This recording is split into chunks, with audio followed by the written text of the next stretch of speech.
I don't really have much experience with musical parody, but sometimes in the car, I'll just insert my name into every lyric of a song. So, welcome to the Shane. We've got fun and Shane. So, there you go.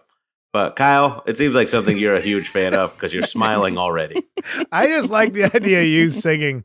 I would thought it'd be more like Shane's in the jungle. Shane's got fun and games. Shane's we got every Shane we want. Yeah. Shane. Shane.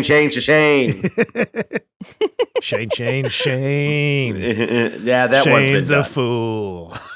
Oh, that feel good? Never heard What? that It's before. a parody song. I know. I know you. You couldn't wait to say that.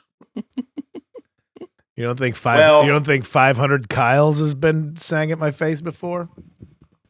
Oh, I never even thought about that, but yeah. It hasn't. I just came up with it now. I was trying to make you feel better. All right, everybody, this is no accounting for taste. We're talking about parody music. Kyle's a prick. We'll be right back. Whoa. Here's the intro. Kyle, you're good with words. You know that, man? I think the gym is dumb.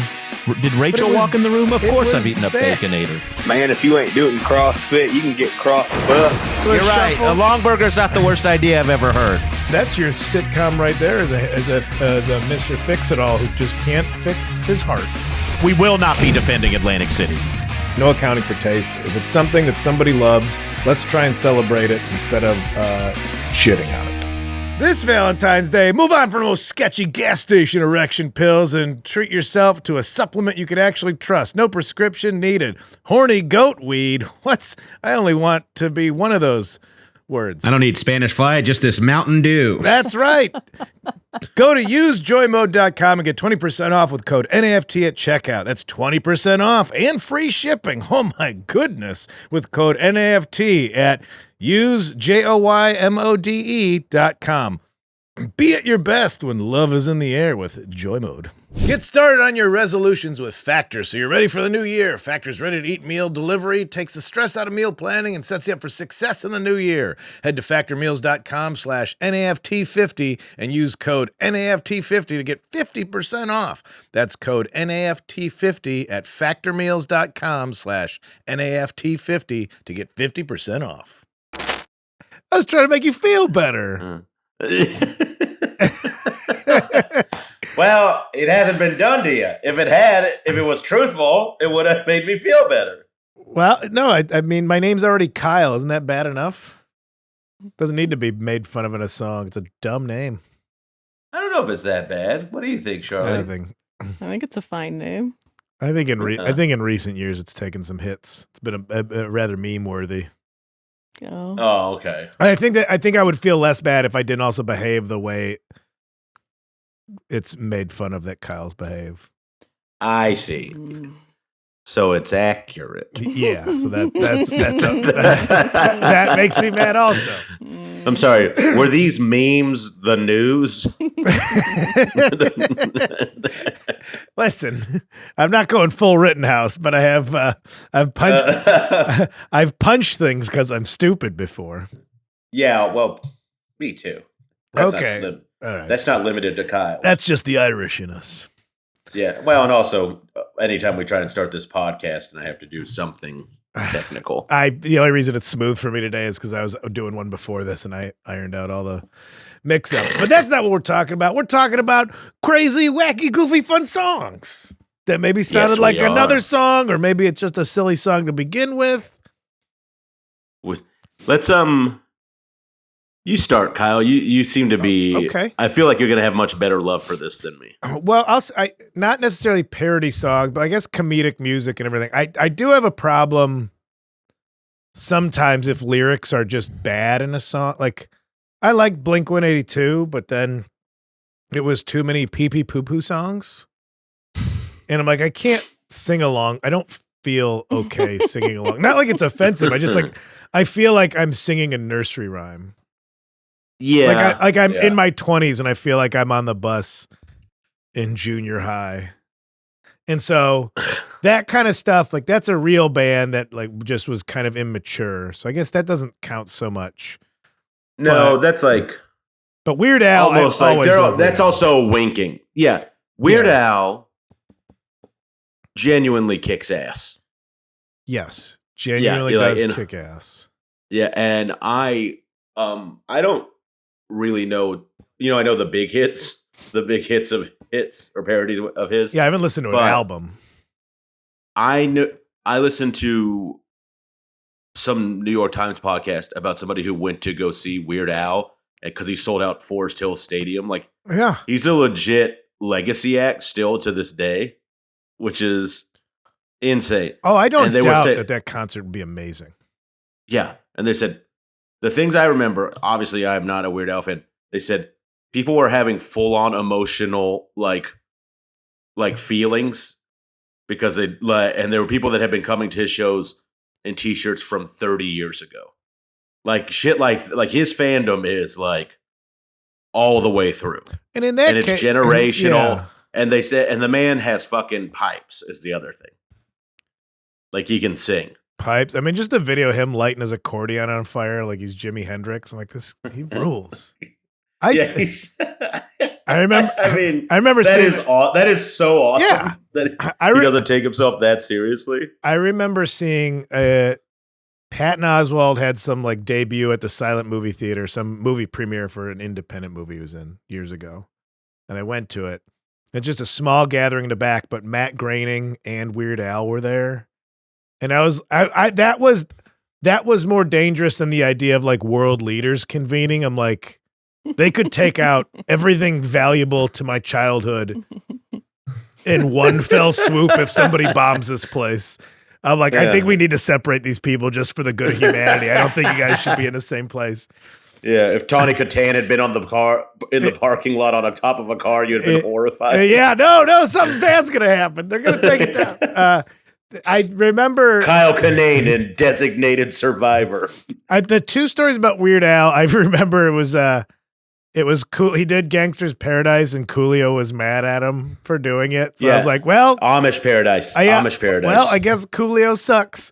And then hearing the story about how Nirvana, when he did Smells Like Nirvana or whatever, they're like, Weird Al covered us?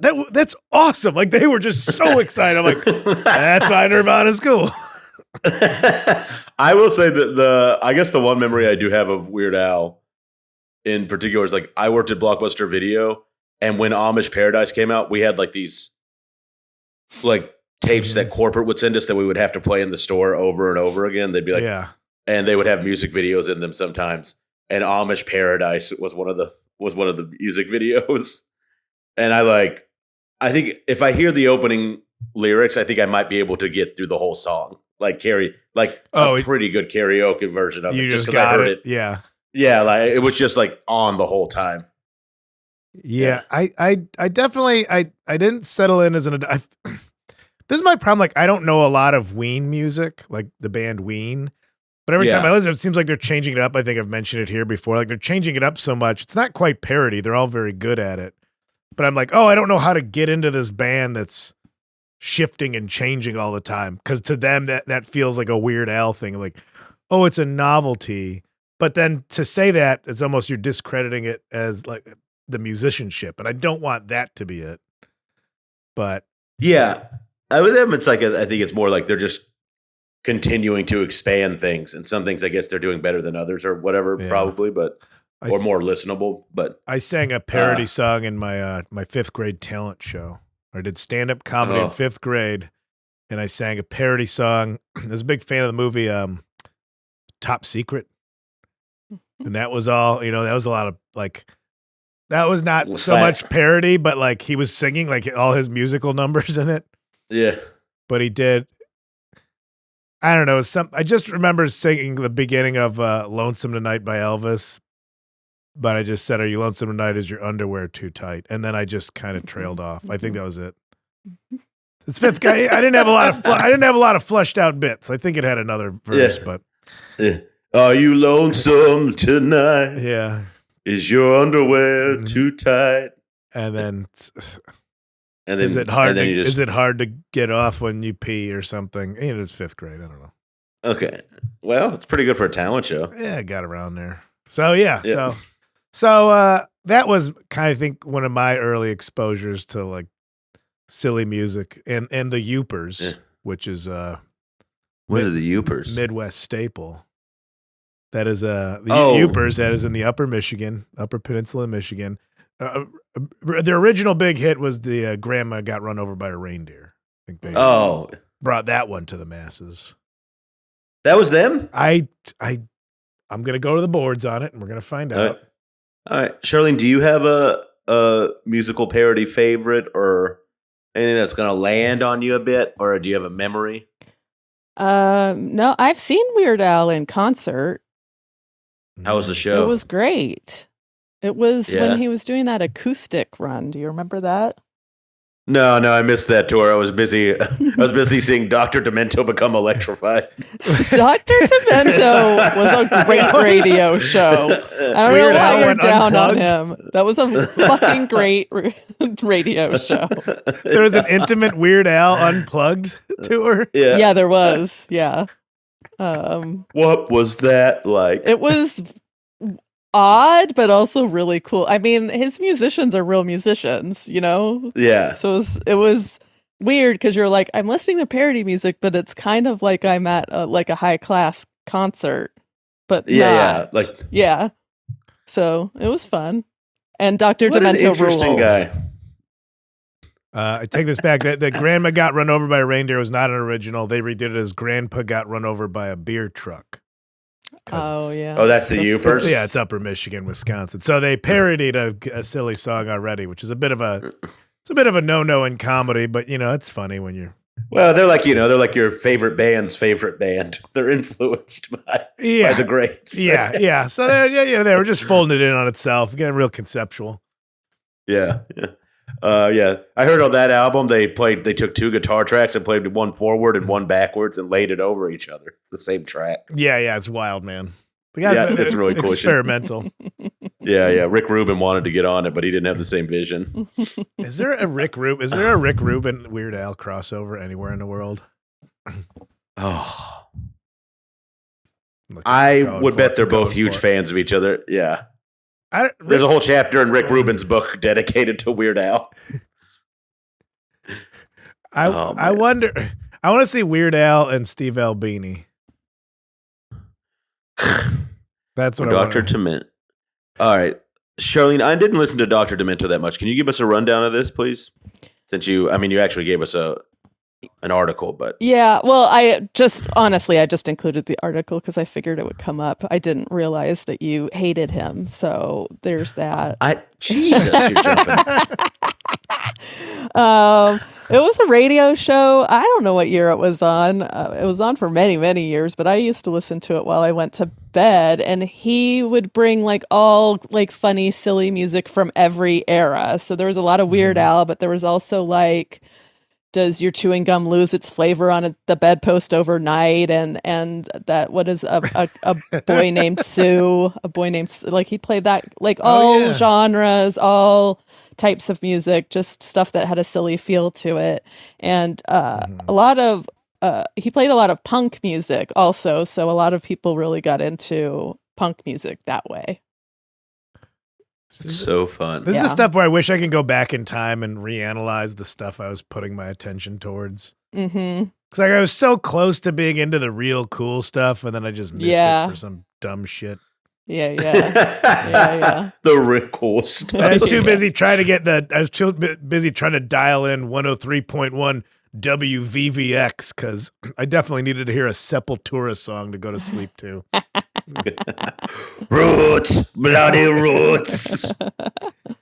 Well, from 1970 to 2010, Dr. Demento Hanson's oral alter ego spent between 1 and 4 hours on Sunday nights curating a selection of comedy and novelty tracks from the holiday classic Grandma Got Run Over by a Reindeer, which we've already talked about, by Elmo and Patsy, to the work of a teenager named Alfred Yankovic, who wrote a song about his family's Plymouth Belvedere titled Belvedere Cruising. I don't know that one. I mean, I'm already laughing, and I'm just hearing titles, so... Yeah. Man, I'm sorry I missed this, because I bet it was a real good time. Yeah. Honestly, I'm kind of a bummed. And that's a pretty good run, the 70s to the aught 10s. I mean... No, it's huge. Yeah. Man, anytime Weird Al came out with a new album, this guy must have been his ratings must have been shooting through the roof. God, I remember somebody bought. What would Weird Al have come out with in the mid '90s? Would that have been a Eat It. Amish Paradise? Yeah. No, I think Eat It was more '80s. I forget. Somebody bought. I don't know. It's just I remember like being on a field trip and somebody was playing it on the bus, and I was like, "Oh yeah." I forgot. Like I had forgot Weird Al existed from when I was like a little kid with like Eat It and all those like a surgeon, and then he had a new one. Like a surgeon. Yeah. I forgot. Yeah, he's like you're just gonna keep remembering Weird Al songs and understand the genius of Weird Al. I still have not seen the movie yet because I don't have Roku or whatever. Did you see Oh. UHF though? I absolutely adored UHF. Same. Yeah, I loved it too. As a ridiculous movie with a young Michael Richards. Yeah. That's my mop. God damn. I bet he played the Hansons. Do you remember the Hansons, which was a Ramones style band, but they dressed like the brothers from Slapshot? No, but that's fan fucking tastic. Punk, especially like the mid '90s era of His last name was Hanson, though. His real last name, who? Weird Al. Dr. Demento. Oh, really? Oh, maybe I don't. Yeah. It's all coming together. There was a weird, I think, like surf, like there's this resurgence after like the pop punk thing came around. There's this resurgence in surf music, and all these surf bands. I think they realized that like, oh, it's really all sounds the same. So they all had to have gimmicks. Like the Crypt Walkers were all just mummies. Like they had like every show would like wrap toilet paper around each other and play the same like ding ding ding ding ding ding ding ding surf song because you're like that song sounds the same, but you guys are cavemen. These guys are mummies. You're all Draculas. It was The all. only thing there changes. It was like the same as the Marshmallow cereals. Like those were all different surf bands that would come through. To wrap up on the Dr. Demento stuff, his program came to a close in 2010 when fewer radio listeners actually made specialty programming harder to sell, obviously. Hanson still releases a weekly show via his website, so if you want it, it's there. And in 2018, some Dr. Demento fans contributed to a tribute album, and it's called Dr. Demento Covered in Punk, which featured luminaries such as Joan Jett, William Shatner, and Weird Al Yankovic covering popular punk songs. So pretty fucking cool. Yeah, man. Yeah, good for him. I wish I didn't like the William Shatner version of Common People better than the original, but I do. It's great. It works so well.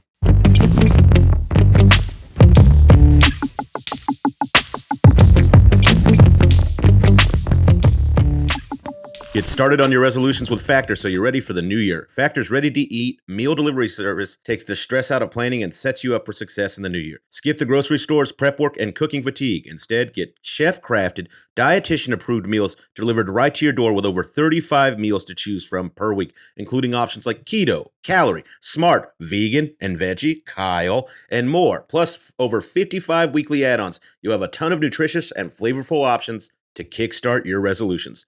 I like Factor because I'm always on the road, and when I come home, I just can reach in the freezer, throw it in the microwave, get it done, and then sleep in my bed for 4 hours or 12, whatever I'm feeling that day. What do I got right now? Oh, I got stuffed peppers, so good, and they also sent me a box of little wellness shots. There's like 5 of them, and it's always horrible weather in New York this time of year, so I get a lot of ginger and all these other add-ons that they give me for free because I'm a big-time podcaster now. So, Factor 75 NAFT for 50% off. Head to factormeals.com/NAFT50 and use code NAFT50 to get 50% off. That's code NAFT50 at factormeals.com/NAFT50 to get 50% off. Whether you're looking to get lucky or spice up those intimate moments with your partner, JOYMODE's sexual performance booster is an all-natural and science-backed solution to every man's greatest fear, releasing the love too soon. Gross. This Valentine's Day, move on from sketchy gas station erection pills and treat yourself to a supplement you can actually trust. No prescription needed. Date night will never be the same when you go to usejoymode.com for 20% off with code NAFT. That's 20% off and free shipping with code NAFT at usejoymode.com. Boy, Valentine's Day, that's the most romantic of all the days outside of Easter. You definitely want to make sure you find those eggs. You know what I mean. Who needs flowers and chocolates when you can give them the best gift of all? It's boners. JOYMODE's sexual performance booster is like a pre-workout, but for sex. Not only is this the only supplement you'll need in the bedroom, it also supports blood vessel support, cardiovascular and heart health, athletic performance, blood pressure, and that classic general erection function. Small enough to fit in your wallet and take with you on the go, it's a perfect date night companion. Use joymode.com and get 20% off with code NAFT at checkout. That's 20% off and free shipping with code NAFT at usejoymode.com. Be at your best when love is in the air with JOYMODE. Charlene's compiled research. Tenacious D takes a romantic stroll on the beach in the hilarious Wicked Game music video. I remember being at the Art Institute, I think whichever modern art museum in Chicago, and there's a small cubby with a video installation, and it was just video of somebody swimming underwater with a woman singing Wicked Game, but then she just started screaming the lyrics in the middle of it. And I was high, and it was so funny. And I just started laughing my ass off because I'm like, this rules, because it makes no sense. And everybody was mad at me, like I was not taking art seriously. I'm like, unless the artist is here to tell me I'm interpreting it wrong, fuck you guys. Yeah, also, fuck you guys. Yeah. Again, twice. Yeah. Like, I ever wonder if like an artist is in the museum where their work's being presented, just laughing at people trying to interpret it in a deeper way when they're like, no, it's just, I painted this hot dog with a cowboy riding it. Doesn't mean anything else. I just thought a cowboy riding a hot dog would be funny. And you're trying to act like it's a indicator of turmoil in society. Is that a commentary on mass meat production in the United States by Western farmers? Yeah. The beef lobby, and it's a reckless attitude towards consumption. It's like, no, it's a cowboy on a hot dog. It's pretty funny. Fake bands, real songs. The 50 best tunes made up by musicians. I love this. I love this part. So, what exactly is this article saying here? I'm sorry. These are serious musicians who made parody songs? No, these are just fake songs. Yeah. Fake bands. Yeah. I just thought it could be a talking point because it had examples of parody bands that were in them. Nick Rivers from Top Secret was Spend This Night With Me. Mm-hmm. I think that's the one where he keeps pretending to kill himself. It was awesome. Okay, I actually know a few songs in here. Right. Werewolf Bar Mitzvah by Tracy Jordan from 30 Rock. That was a good one. Werewolf Bar Mitzvah. Spooky, scary. He does it with a Dracula accent, and he's a werewolf. I will go down. I've said it over and over again. Dr. Teeth and the Electric Mayhem is the best band name that's ever existed on planet Earth, outside of J.D. Power and Associates, which isn't a band. But there's an interview with Jim Henson. He's on like the Tonight Show, but he's got Dr. Teeth with him, and Dr. Teeth. He's a dirty little perv, man. It's a pretty funny interview. Yeah. Is it? He's like, yeah. He's like, it's like they're asking about his dating life. Well, I just date puppets, man. I got that fuzz. It's like, oh, Dr. Teeth.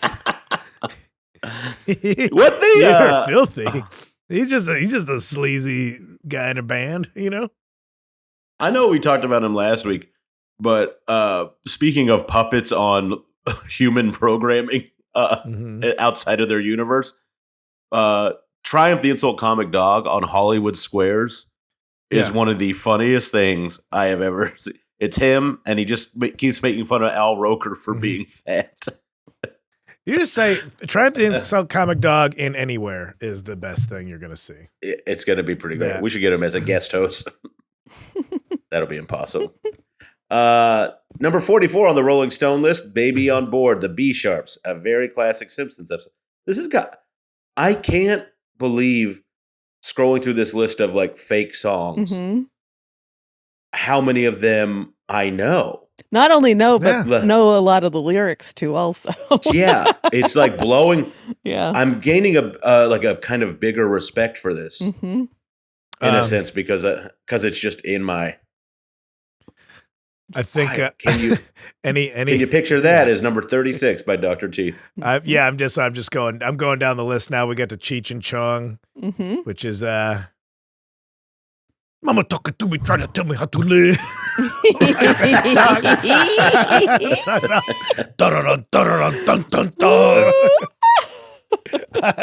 love that. Spinal Tap, of course. Yep. Anytime it's like Yeah. Partridge Family or that shit, I like squeaky clean stuff. But What's that? It's trying to sound good. Oh, the Archies, Sugar. That's a pretty classic one, sure.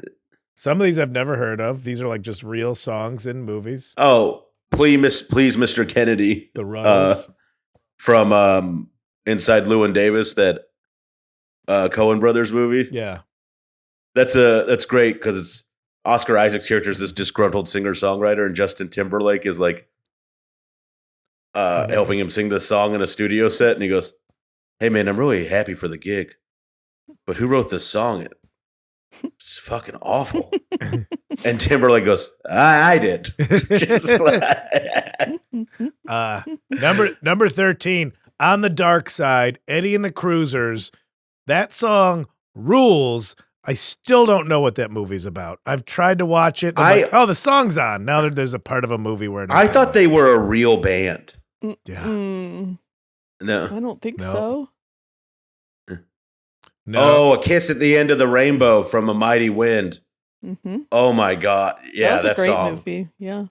Yeah, that song is just, that whole movie is just rife with all those great parody songs.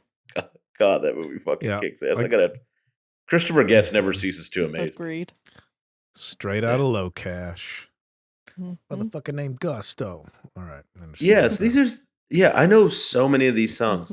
You know, it's hot out here for a pimp, hustle and flow. Did you see Never Stop, Never Stopping? The Bieber. No, like the boy band. That movie was great. Was it really good? Yeah, Lonely Island dudes. They know what they're doing. Mm-hmm. Okay, I have to give. Now we're getting stuck in movies, like songs for movies. I remember so Almost Famous came out, and that was, it wasn't parody, it wasn't silly, but it was what was it, kind of based on Cameron Crowe's life, because he was like a teen journalist that followed I don't know who he followed around, Zeppelin or something. Yeah. But then they tried to replicate that genre with Rockstar with Mark Wahlberg. Oh, and it was it was a sizzling plate of shit. It was it was so real. Yeah. Came out like fajitas, just like untouchable. Yeah. But I would love to see a good send up of what was the of that era of music. I mean, Boogie Nights kind of touched on it with John C. Reilly and Wahlberg being super coked up, trying to record a shitty rock tune in the early 80s, which God knows that happened into a lot of studios. That's the music I couldn't get enough of when I was 9 years old. Yeah. I will say, I don't know what, weirdly, I was in Greenville this weekend playing shows, and I was looking at the calendar of the venue I was playing at, the Radio Room, of like what was coming up in March and April. And do you remember that band, the Verve Pipe? They had that song, The Freshman. Only freshman. Yeah. Oh. Yes. Yeah. I was like, what is their second most famous song? And it was a song from Rocks. It's the song Wahlberg sings at the end of Rockstar. Yeah. And I was like, wow. And they were like, because I always had to because that came out when I was in high school, that song, and it was fucking enormous. Yeah. And so for them to be playing the same venue I'm playing now is always kind of like, and I don't, not even in a shitty way, like it's a little exciting for me to be in some space that is beyond like the suburb. Like I never thought, I don't know if that makes sense, but no, it's I'll say this. I know what you're saying. Never confuse your way up with somebody else's way down. Yeah.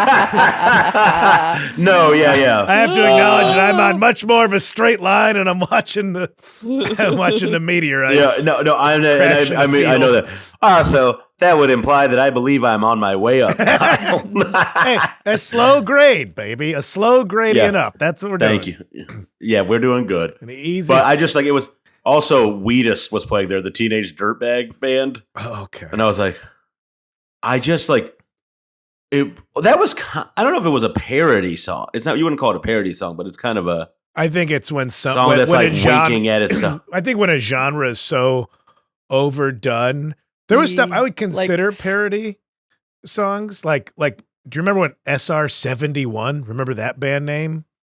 Yeah, you could tell that. Well, so they had one hit, and you could tell it was a marketing conception. I don't have any proof of this, but like Blink 182. Here's just a word with numbers. Let's copy this exact formula and churn out something to get a few bucks and see if it hits. Yeah. Oh, Alanis Morissette's Sassy? Great. Here's Meredith Brooks with I'm a bitch, I'm a lover, I'm all these things. Isn't that ironic? Natalie Imbruglia is that kind of like was another answer to that. Yeah. Let's ship out what the next thing that people flipping through radio when you used to do that would confuse for the other thing. Yes. And so I would feel like that's that kind of sugar cult or whatever. I remember hearing these songs and I'm like, is this a Blink song? Is this a what song? And you're like, okay, this is just corporate record labels doing. But it's one of those things if you're like, why wouldn't you just write these songs, give it to these bands, let them buy it, and they can just have a back cat like it seems to me you would make more money with having like publishing rights to a Blink 182 song that was a hit for them, that was going to be kind of a hit anyways for SR-71. If you would just be like, do you guys want a songwriter? Take this, kind of long lasting it as opposed to like, breaking, I understand. I don't know what the mentality is and why they did that stuff. Yeah. I will say it is documented pretty good in one of my favorite awful movies, Rock of Ages. I was going to ask about that earlier. Okay. Yeah. Well, I fucking love it. Tell me about Rock of Ages, Kyle. It's horrible, and I love it. And they talk about, like, at the one point, the main guy, he's, like, in a rock band. It's horrible, and I love it. Yeah. He's in a rock band, but then the big Paul Giamatti record producer is like, if times are changing, you need to be a boy band. So they just made their band into a boy band, which is, I think, not as extreme. Like, I don't think it was as extreme in a lot of music, but it's like, yeah, you got to pivot to what the sound is now. And that's when you saw hair metal bands try to do grunge rock once Nirvana came out and try and dirty up their party image.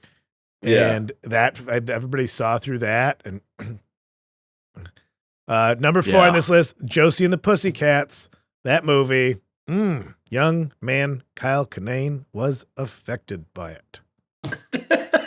Oh, gross. What? That's the nicest way I could say it. The nicest way to not say it, say it is to not say it. But also, it was a very funny movie. It actually is legitimately great. Yes. Yeah, like there's some very funny shit. Like it has a Clueless type feel to it. Yeah. Yeah. It has, it's like a self, it was like kind of the early times of like, oh, they're making fun of the subject matter a little bit. Mm-hmm. Yeah. And there was like a great scene of that where the record store producer has the pop song or the record company producer, the pop song he's responsible for that's a big hit is playing. Yeah. And he's just in a record store. And there's this goth chick behind the counter, and she goes, I plug my ears when shit like that comes on. And he goes, oh, well, I work in the record industry. People like us are always wanting to know what you true fans. And then he just whispers into his watch, smells like Teen Spirit, and a black van pulls up and grabs her. Dude, that movie. That fucking killed me. Yeah. Empire Records. Mm-hmm. Did a good kind of like taking shots at like music industry a little bit with what's they just rom-commed it a little bit. Yeah, they celebrate the day of like the cheesy guy that came to the record store. Rex Manning Day. Yeah. And I've had another train of thought, but I did like that early 2000s music based, like, you know, you had your high fidelity, Mhm. no Yeah, parody I songs, mean- but about music. Yeah, it always serves as like when somebody writes a film or a show based around music, I'm usually like if it's good, like if they're really trying to Yeah. explain a scene, I genuinely enjoy it, even if the show is not that good, Yeah. or the movie is not that good. Garth Brooks says he wants to revive Chris Gaines. Oh boy, Was that this was I just kind of remember seeing it and I'm making fun of it, but then we were talking about it before where it is kind of Yeah. admirable that like at the top of your game you just want to just pivot so weird. Like that's daring. That's a daring thing to do. I don't know if it's good, but I'll give him credit for doing that. Mhm.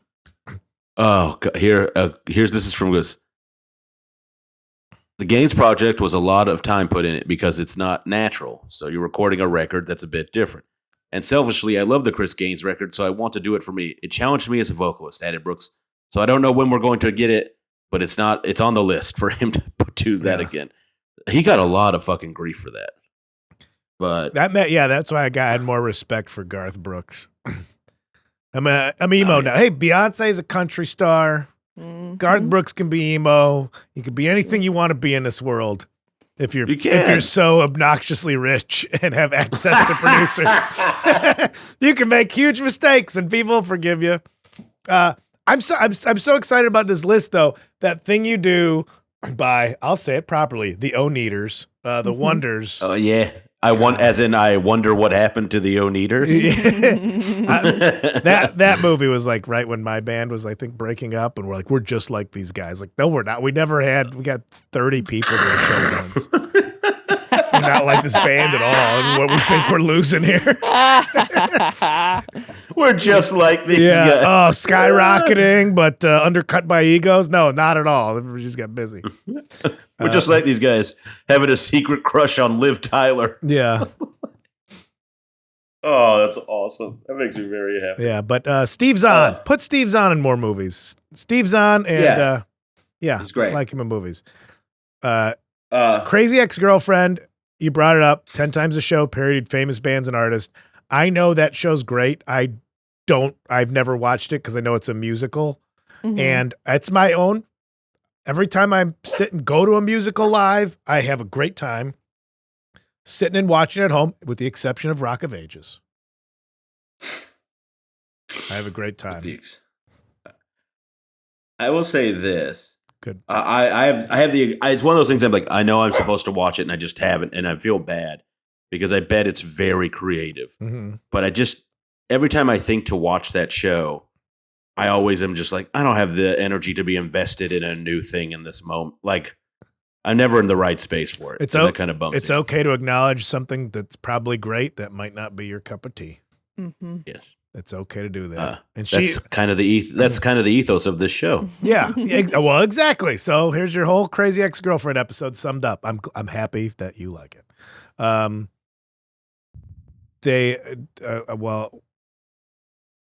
But now that I know they have parody songs in it, I might have to. Yeah. I bet you can just find a Spotify playlist. I'm sure there is one. I mean, some of the songs on that show are jammers. Like, yeah, jammers. Yep. Well, because she's from she's from a theater. musical theater Yeah. background, She and so the is. whole Yeah. thing is Yeah. Nicki Minaj parody of Anaconda is heavy boobs. I think they got a new viewer. I mean, just the clips, just the thumbnails that they use for all these songs. I think I do need to watch this. Mhm. ABBA's Mamma Mia is the first penis I saw. Yep. Yep. God damn, she knows what she's doing, She and good does. for her. Yeah, it's really good writing. I've still yet now. The next bullet point, Charlene, that you gave us is about Max Sabbath, which I've known about for years and have not seen live yet. And well, we have a hookup to that. Do we? Yeah, What's the hook? you know Danny Maupin? Yeah, I know who he is. Yeah, Danny's their guitar tech roadie opening act. really. Yeah. And I'm like, how's that going for you? And he goes, it's a lot, man. I got to be. I'm happy to have the gig, and it's awesome. But I do like 4 jobs. I like how they're making Guar look serious. Like, Guar looks like a real Like an act. Yeah. Just anything, like you could tell this is like, oh, this is a funny idea, and then somebody ran with it. It's my buddy Kevin. So he's like, my favorite stuff is stupid things done to the fullest extent they can be done, and like Mac Sabbath looks like that. He's got the whole Mayor McCheese head on. Yeah, there's a grimace. The Motorhead, there's like with the Motorhead tusks coming out of it. The thing that is like anything can be like not my cup of tea, and watching it get done to the like, or it's like, oh yeah, no stone left unturned in the execution of a dumb thing almost makes it better than a great thing. Yes, because you had Well, and who are we now? We're like, Crazy Ex-Girlfriend. I bet it's great. I don't know if I've ever gonna take the time to just sit on the couch and watch it.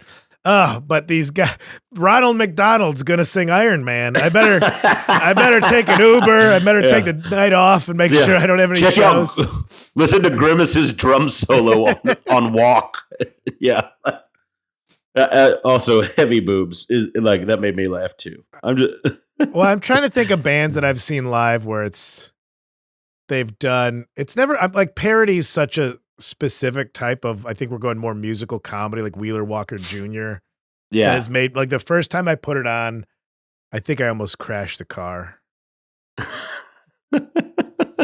It's so stupid and funny, and the fact that he's just locked into that character so well. Well, he's also like, didn't he get to a point where like everyone was just like, "This is our new guy." Like there were that, like, I don't know. Rednecks were like legitimately were like loving him in a non.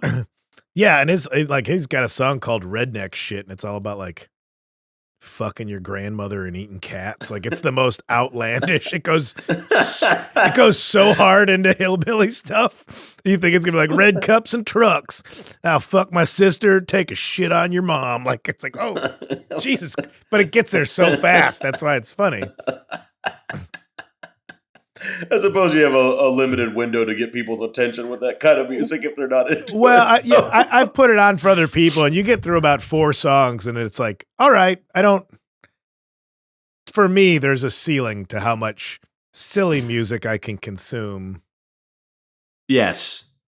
I will say this, though. All of this stuff is much better with it's enjoyed with company. Like I think it goes over better laughing to get it's the parody music. Yeah, it's the Blink-182 thing. I'm like, I can't like sit in the car and like sincerely think like, oh, I'm rocking out, and they're just singing about beating off again. But then we're gonna shift to an awful song where he whines about spilling apple juice because his parents got divorced. I'm like, this band is 14 years old mentally, and I can't. I can't pivot away from hearing that. I do like them. I'm not trying to shit talk Blink-182, but like of that era, there's a lot of bands that I like that had. My friend is a big fan of this comic who's a musical. He's not. There wasn't parodies, just like comedy songs. Yeah, and he's called Dr. Dirty. John Valby. Have you ever heard of him? Either of you? I think there's like every region. We had wasn't Vic? Yeah, you probably had a Midwestern. There was one. Vic Vacuum in the Attachments. There was God. There was who else? Oh my God! Yeah, it's like there's regional dirty singer guys everywhere, and I want to find the one in Chicago. Shit, I gotta find it. Go on. Yeah. Okay. Well, first of all, this guy has released one, if not 2 albums every year from 1974 all the way up to 2018. So he's fairly prolific. I'm going to give you a few album titles. Where is this? God damn it, I saw one. Philosophical bullshit. Half in the bag, but seriously, folks, BUTT. God damn. Up for re-erection. Herniated jingle balls. Yeah. Valby rocks. You did a serious one. I'm here for the gangbang. Dr. Dirty Sphincter unplugged. Oh, this guy is pretty great. But my buddy said he went to see him because he loved him, and he goes, I was like, how was the show? And he goes like, he played in Long Island at like a governor's, like a comedy club that's exclusively patronized by Irish firefighters, I guess. Yeah. Yeah, and I go, how was the show? And he goes, the moment he comes on stage, the waitresses start holding the pictures up against the wall. It gets so loud. Like these people are cheering nonstop.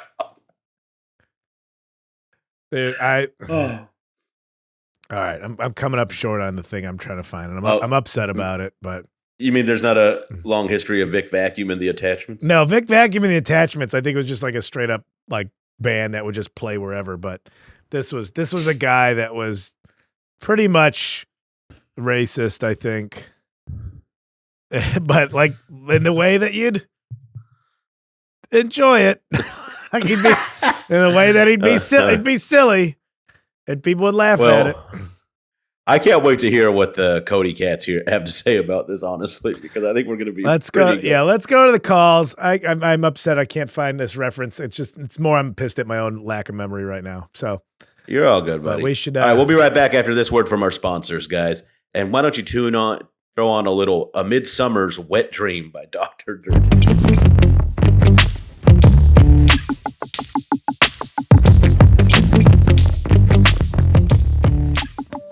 Okay, it's time to get into the litter box from our Cody Kitty Cats. Let's hear what they have to say about all that. Here's a little parody song. Now I'm gonna make it rhyme and say dong. One more thing I got to say. Voicemails are my favorite part of the show, so get it up now, Charlene, you filthy hoe. Wow. Did you? I think I never got that plane in the air. That rated. I apologies to. It's harder than it just looks. Women in general. Yes, yes, for sure them. Mm-hmm. Okay. And generally every woman. Fine. Here's a voicemail. Hey Kyle. Hey Shane. Talking about parody bands, I think they're just as legitimate as any other bands. I mean, you listen to Weird Al and his performers, his bandmates that have been with him since the beginning have done every single style under the sun very well. You know, you got people like Tenacious D, where if they weren't singing about goofy shit, like they're such talented musicians that they would be doing things otherwise. So, you know, there's plenty of parody bands that are as good as, you know, what would someone be considered a normal or a legitimate band. But yeah, so just wanted to let y'all know. Have a good one.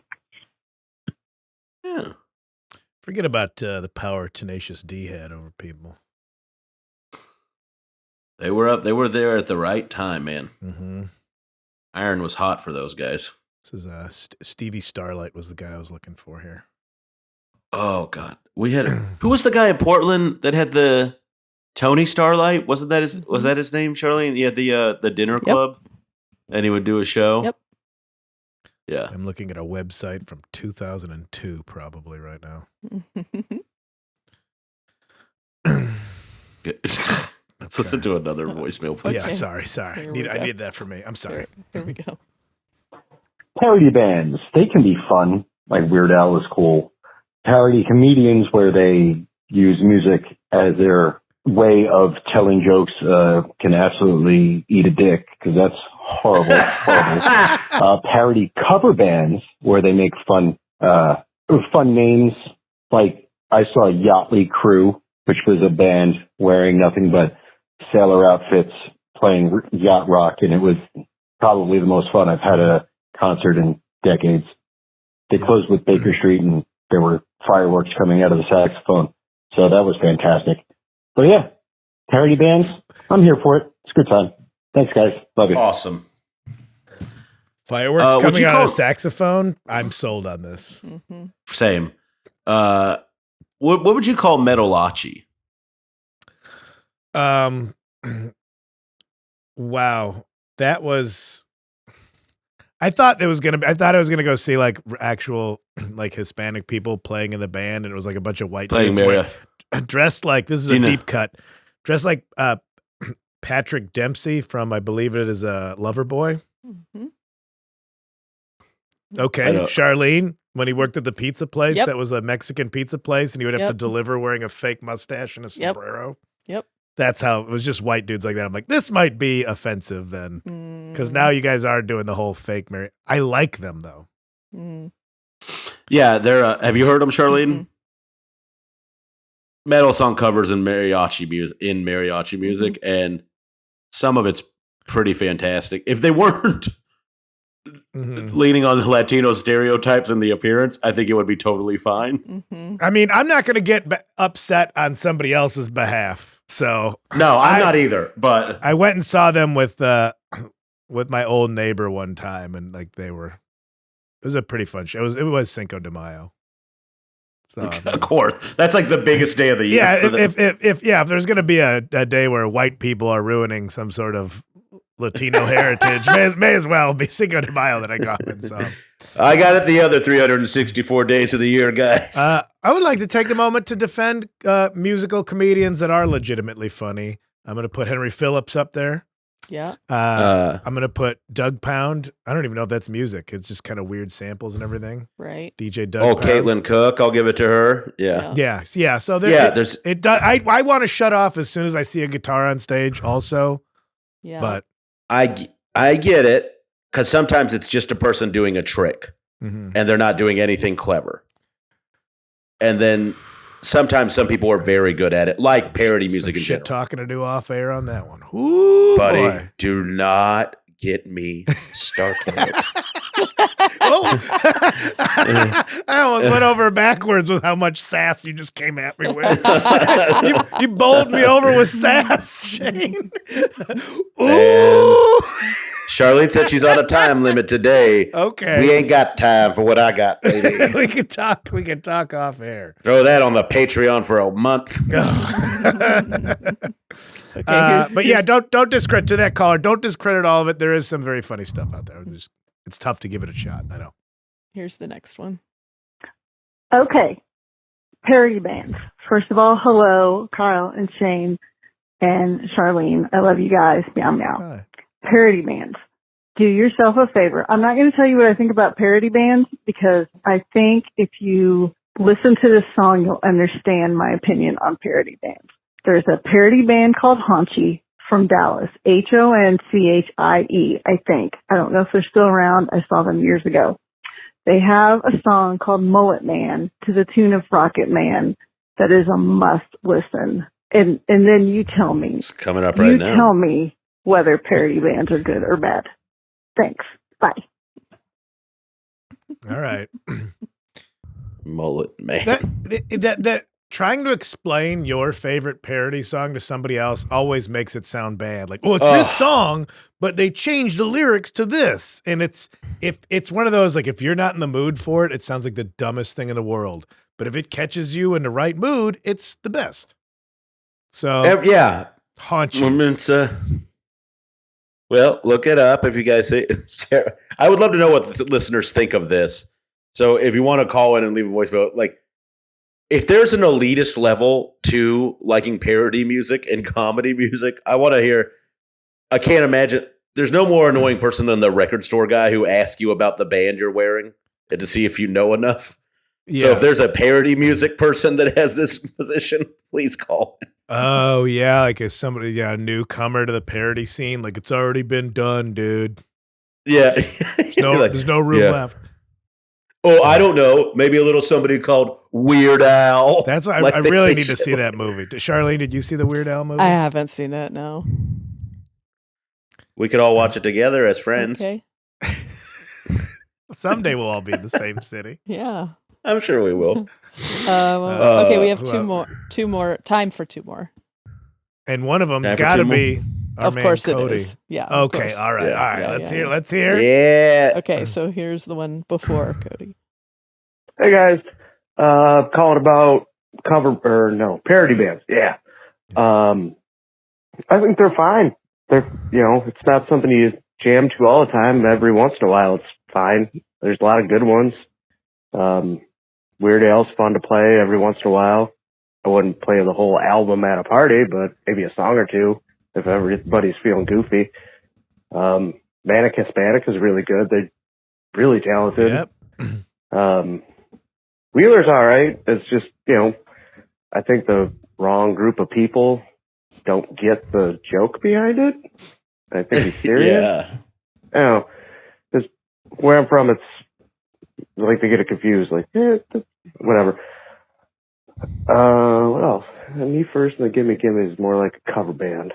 But yeah, it's a cover band. I don't know. Yeah, but it's kind of funny. Thanks, man. Yeah, I feel like Wheeler Walker Jr. is like the real version is Kid Rock.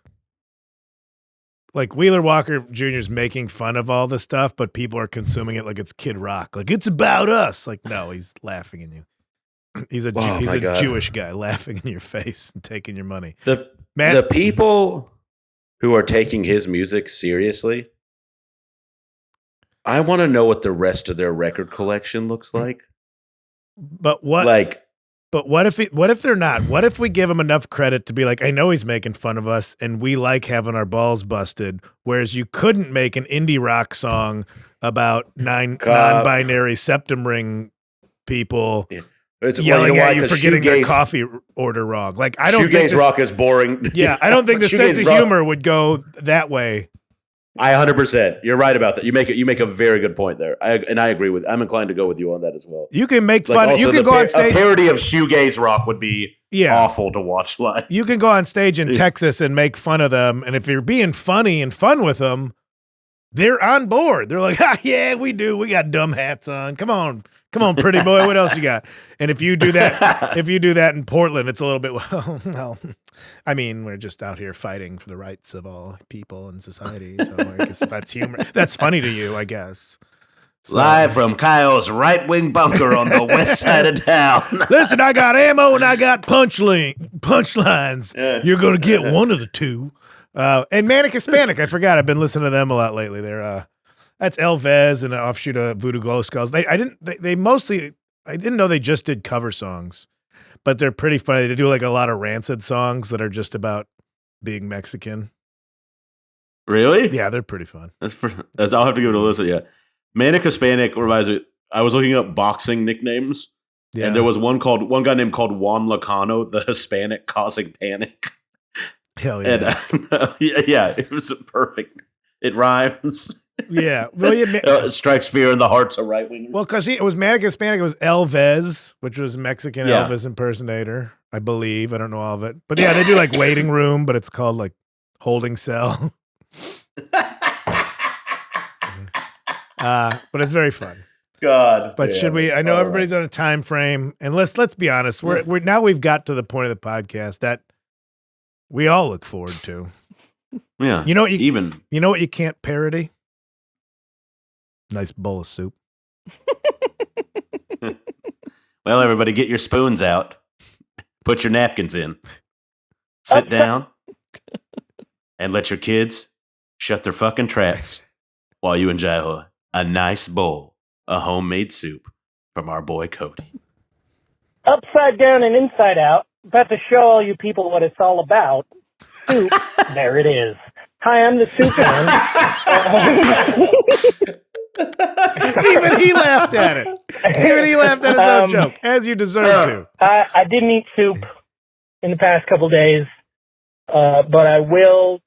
I mean, look, I'm a construction worker. I'm fat. I know how to make a chili. I'm going to give you 4 secrets to the perfect chili. Number 1 is you gotta, not as many beans. It's ridiculous. I like a bean. I don't love a bean. Take half of the beans that you bought, put them in a blender with a charred hatch chili and some jalapenos that are charred. Blend them. You know, nobody wants a watered down chili with water as the stock. Throw that in, you got your liquid, okay? It's nice and smoky, earthy, whatever the fuck umami is. I don't know. Then, another tip, get yourself a handful of dried shiitake mushrooms. Put them in a food processor until they are powder. Throw that in. It's loaded with natural MSG. It's got earthy flavor. People are going to love it, and then they're going to come back for more because it's full of MSG.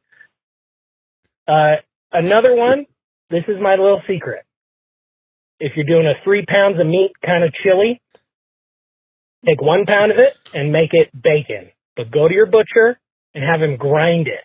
He's going to bitch about it. Get ground bacon. Then you throw it in about halfway through cooking your ground beef. It'll come out perfect. No one's going to notice it. Everybody goes, you find a bacon bit, you go, ooh, bacon bits. And everybody, remember 2010 when bacon was a fucking personality? Anyway, it's secret bacon. It's the same texture, it's the same whatever, but it's just thrown in there. Nobody knows it, but they love it. Then number 4, quarter-inch slices of kielbasa. Throw them in at the end, mix them. It's almost like a topping. Everyone's going to search for the kielbasa. Go, ooh, I'm going to save that for my last bite. You're going to have an empty pot by the end of the night. But that's just because I'm a fat construction worker, and if you can't make a chili, then you're a dumbass. That's about as close as I can get to soup. So there you go. I wish this was a better soup review, but I don't know. I feel like tooting my own horn this week. I make a damn good pot of chili. Anyway, love you guys. Come to Utah, Wise Guys, because I don't really want to travel. I'm just fucking with you. I like you guys. KyleKinane.com and ShaneIsAComedian.com. God bless. Hell yeah. Hell yeah. That's it. Cody, I think I got a gout flare up just listening to that recipe.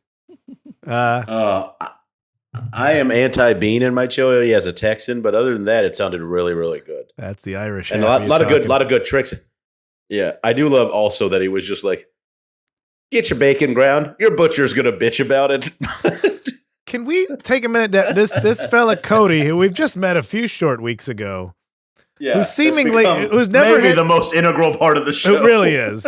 But also never had any of these soups we're recommending, but then just comes out of left field with this most shit kicker chili recipe, but is like new to chowders. Yeah. Chowder's that's just a chili of the sea. That's all it is. Oh, baby, that's just... Oh, sugar, that's just a little chili of the sea. Don't you worry about that. That's all it is. But he's coming out of left field with his bonkers chili recipe. Oh, That's Cody. Fucking hilarious. Yeah. Well, now I'm 2 for 2 on podcasts. Cows are just land fish, if you ask Kyle. 2 for 2. I'm on podcasts that have had nothing to do with chili recipes that 2 have come out with. Dave is still, I think his is mostly a secret. But I've had it. Dave's is the game. Yeah. I remember being were you at the Red Clay Festival in Atlanta when we're at an after party? Dave was sitting there stirring this chili for like hours, and David Koechner, David Koechner of showbiz fame. Champ came in there and started jokingly stirring the chili Dave was doing something else, trying to come in big time, just being silly, like, I'm the famous guy, I'll be silly for everybody. And Dave's just like, "Did you leave that fucking chili alone there, pal?" He's like, "Oh, I'm just kidding. We're stirring chili." He's like, "Don't touch the chili, man." And I watched Dave Koechner's temperature drop. Whoo, got cold in that kitchen. I'm gonna go be wacky outside with these other guys because this guy making a chili is scaring the shit out of me. God, that's funny. Yeah, it was awesome. Don't fuck with that man's chili. Or Cody's, for that matter. Everybody, this has been another episode of No Accounting for Taste. Kyle, you got a date coming up you want to plug? Oh, all of them. None of them. I'm sick of talking about myself. I get it. I don't know when this comes out, so probably next week, right? Kansas City, Missouri. Why not? March 14th to the 16th or 17th. 6th to the 16th. March 14th, 15th, and 16th. Kansas City, Missouri. At the Comedy Club of Kansas City, Missouri. Okay. Is that enough? Is that good? Yeah, that's great, Kyle. Way to go. Way to take an interest. I will be in the great city of Baltimore, March 21st through the 23rd at the Port Comedy Club. Philadelphia Punchline, 29th and 30th. Milwaukee at the Laughing Tap, 4, 5, and 6th of April. And if this comes out, and March 6th through 9th, I will be at one of my favorites, in Minneapolis at Acme Comedy Club. So please come out and hang out. Thank you guys for listening to the pod, and please share it with your friends, rate, review. Our thanks to the great Charlene Connolly for everything she does on the show, and our thanks to Cody Soup Review. What a guy. Everybody, we'll see you next week when we talk about something else that is almost as dumb as us. Oh. Goodbye. We love you guys. Goodbye from me out, Cody Cats. Grabowski.